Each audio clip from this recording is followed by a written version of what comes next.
Rising nearly 14,200 feet into the sky, Mount Shasta stands like a sentinel between heaven and earth. Towering above Northern California, this snow-capped volcanic giant isn't just a landmark, it's a legend. To some, it's a geological marvel. To others, it's the gateway to another world. This is the story of a sacred mountain, of myths and portals, of a place where the veil between dimensions grows thin. Long before spiritual seekers and New Age pilgrims ever arrived, Mount Shasta was already holy ground. For the Native American tribes of the region, the Wintu, Karuk, Modoc, and Shasta peoples, this mountain wasn't just scenery. It was alive. It was a being. A sacred entity pulsing with spirit and memory. The Wintu, a sacred entity pulsing with spirit and memory. The Wintu believed that Mount Shasta was the cradle of creation, where the world began. According to legend, the Great Spirit emerged from the mountain, creating rivers, forests, animals, and humanity. It was a place of power, where the earth connected with the sky, where ancestral spirits whispered in the winds. For some, it was also a portal, a place where you could enter other realms if your spirit was pure, or disappear forever if it was not. Shasta wasn't feared, it was revered. To this day, local tribal ceremonies continue on its slopes, honoring the old stories, the guardians of the mountain, and the sacred connection between nature and the divine. In the 19th century, a new legend was born on Mount Shasta, one that would launch it into global myth. It began with a curious tale. A traveler claimed to have met tall, wise beings who lived inside the mountain. They were peaceful, pale-skinned, and wore flowing robes. They spoke in a melodic language and radiated calm. They called themselves the Lemurians. But who were they? The Lemurians are said to be the descendants of a lost continent, Lemuria, a vast landmass that supposedly sank beneath the Pacific Ocean thousands of years ago, much like Atlantis.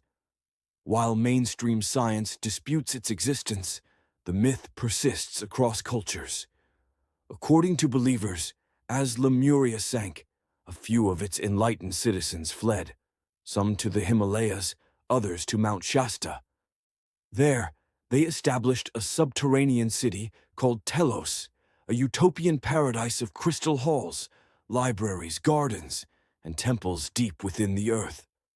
Lemurians are said to live in peace and harmony, with advanced spiritual and technological knowledge. They communicate telepathically. They are thousands of years old. Some claim they occasionally emerge from hidden tunnels near the mountain's base, appearing only to those with awakened minds and open hearts.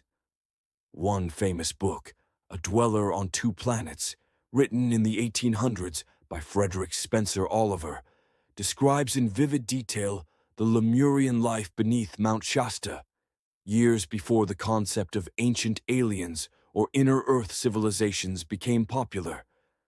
Whether fact or fiction, his words ignited imaginations around the world. To this day, some hikers swear they've seen glowing lights or felt an otherworldly presence in the forests of Shasta. Others speak of a strange, sweet scent in the air, or distant music without a source. By the 1960s, as the world turned toward meditation, metaphysics, and the search for cosmic truth, Mount Shasta transformed from mythic mountain to mystical Mecca. Energy healers, light workers, and spiritual teachers began flocking here, drawn by the mountain's strange pull. They spoke of energy vortexes swirling through the slopes. They said the mountain called them in dreams. Some claimed spontaneous spiritual awakenings. Others saw angels, fairies, or even Lemurians in the mist. Shasta became a gathering place for New Age festivals, crystal ceremonies, and meditation retreats. Spiritual centers blossomed in the nearby town, hosting yoga classes, cosmic channelings, and workshops on ascension and sacred geometry. One of the most enduring beliefs is that Shasta is a power node, a place where ley lines, the Earth's energy channels, intersect. This makes it, according to esoteric maps, one of the planet's key spiritual centers, alongside places like Machu Picchu, Giza, and Glastonbury.